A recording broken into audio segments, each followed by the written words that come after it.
আসসালামু আলাইকুম এভরিওয়ান, কেমন আছো তোমরা সবাই? আশা করি সবাই ভালো আছো। তো আজকে আইসা পড়ছি তুমি আছো হৃদয়ে গল্পের পার্ট 3 নিয়ে। তো চলো দেরি না করে গল্পটি শুরু করা যাক।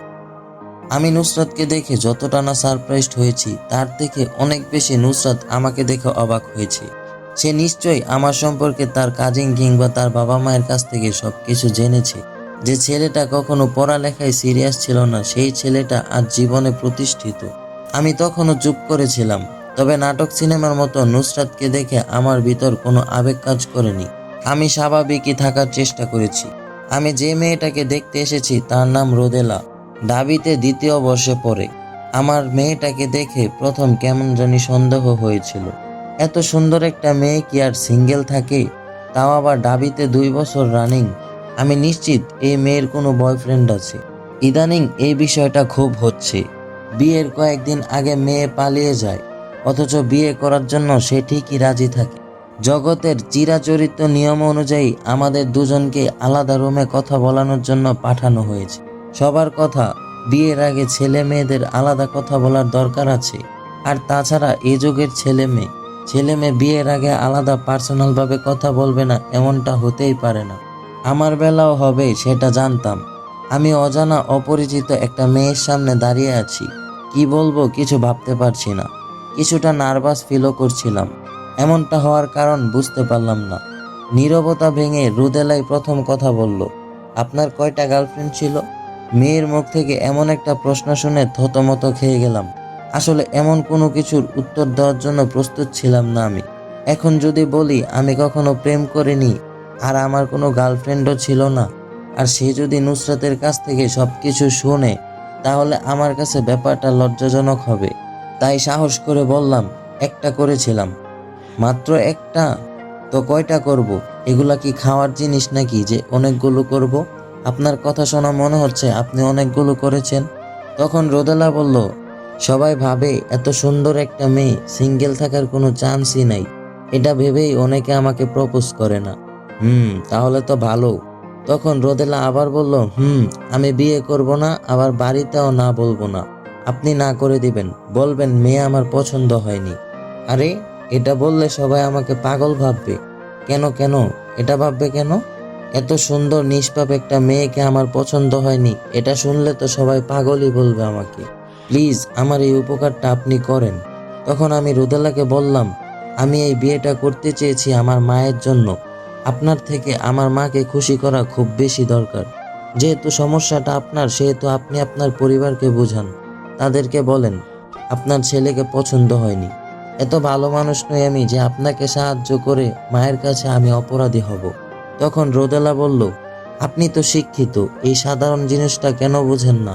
বিয়ের পরও তো আমি আপনাকে ছেড়ে দিতে পারি, আর আমাদের বিয়েতে আমরা কেউই সুখী হতে পারবো না।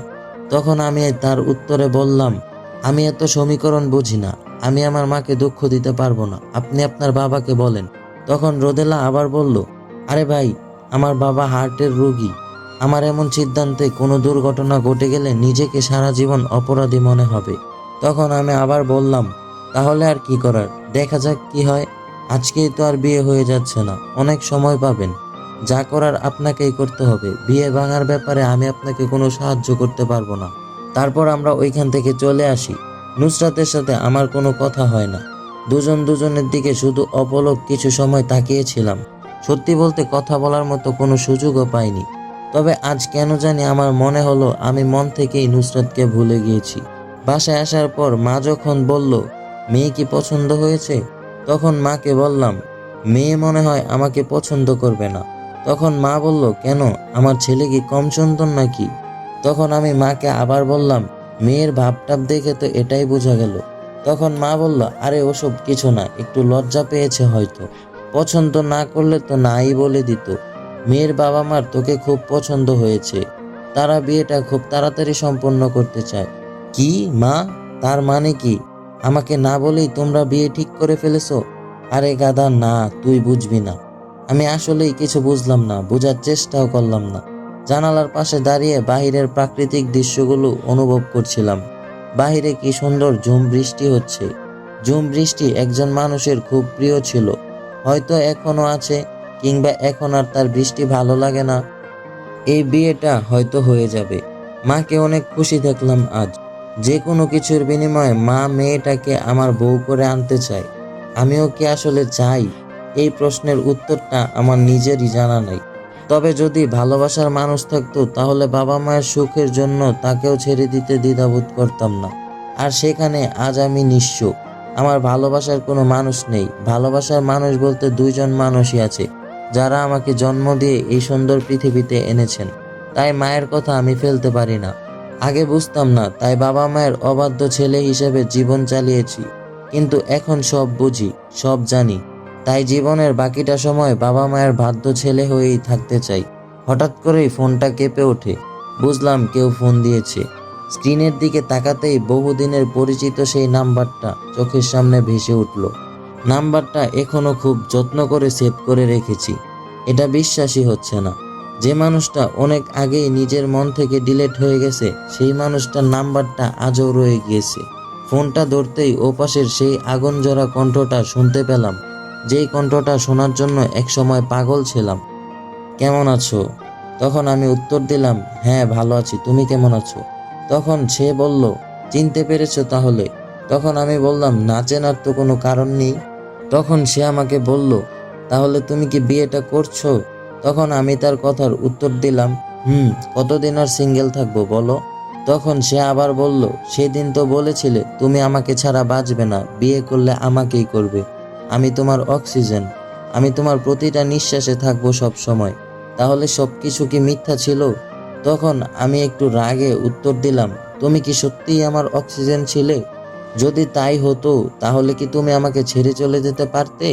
তুমিও তো জানতে অক্সিজেন ছাড়া মানুষ বাঁচতে পারে না, তারপরেও কিভাবে আমাকে ছেড়ে চলে গেলে? তখন সে আবার বলল, এতটা দিন গিয়েছে, একটা বার তো খোঁজও নাওনি। আমিও তখন তাকে উল্টা উত্তর দেই, তুমি নিয়েছো? আমি ভেবেছিলাম কখনো একদিন তুমি ফোন দিবে, তবে ভাবিনি এতটা দেরি করবে। তখন সে আবার বলল, তুমি কি ভাবছো আমি আবার তোমার সাথে নিজেকে জড়াতে চাই তাই ফোন দিয়েছি? এটা ভাবলে তুমি ভুল করবে। ও হ্যালো ম্যাডাম, আমি আপনাকে অনেক আগেই ভুলে গিয়েছি, সো এসব নিয়ে আমিও ভাবি না। আর আমি জানি আমার সাথে ব্রেকআপ হওয়ার পর তুমি রিলেশনে জড়াবে, কারণ তুমি ছিলে মেডিকেল পড়ুয়া আপডেট মেয়ে। তখন সে বলল, উপহাস করছো? তখন আমি আবার বললাম, না তা করব কেন, যেটা সত্যি সেটাই বললাম। সেদিনের পর তুমি খুব ভালোই ছিলে, বন্ধুদের সাথে আড্ডা, ঘোরাফেরা, আরও কত কি। ভালো থাকার জন্য এগুলো কি যথেষ্ট না? তখন সে বলল, বাহির থেকে দেখে সবকিছু বোঝা যায় না। যাই হোক, ভালো থেকো, বিয়ের জন্য শুভকামনা। তারপর আমিও বললাম, তুমিও ভালো থেকো। এটা বলেই ফোন কেটে দিলাম। আমি ভেবেছিলাম এরকম কিছু একটা হবে, নুসরাত আমাকে ফোন দিবে, তবে মেয়েটার কোনো পরিবর্তন হয়নি। আজও আগের মতোই আছে, নিজের জেদটাকেই বড় করে দেখে। তবে আমি খুব খুশি সে আমাকে ভুলে গিয়েছে। নাটক সিনেমার মতো সে আবার আমার জীবনে ফিরে আসতে চায়নি। রাতে ঘুমানোর আগে অপরিচিত একটা নাম্বার থেকে ফোন পেলাম। ফোনটা ধরতেই ওপাশ থেকে শুনতে পেলাম কেউ একজন বলছে, আমি রোদেলা, আপনার হবু বউ। আমি আপনার সাথে দেখা করতে চাই। কাল বিকেলে দেখা করতে পারবেন? হ্যাঁ পারবো। কখন কোথায় আসতে হবে বলেন? ঠিক আছে, আমি আপনাকে মেসেজ করে ঠিকানাটা পাঠিয়ে দিব। তারপর আমিও ফোনটা রেখে ঘুমিয়ে গেলাম। তবে আমার কেন জানি মনে হচ্ছে রোদেলার সাথে দেখা করতে গিয়ে তার বয়ফ্রেন্ডকে দেখতে পাবো। জানি না এমনটা হবে কিনা, তবে হওয়াটা অসম্ভব কিছুও না। তো গাইস, আজকের পার্ট 3 এইখানেই শেষ করতেছি। যদি গল্পটা ভালো লাগে তাহলে অবশ্যই লাইক করবে, আর যদি তোমরা পরবর্তী পার্টটা চাও তাহলে অবশ্যই কমেন্ট করে জানাবে। ধন্যবাদ সবাইকে।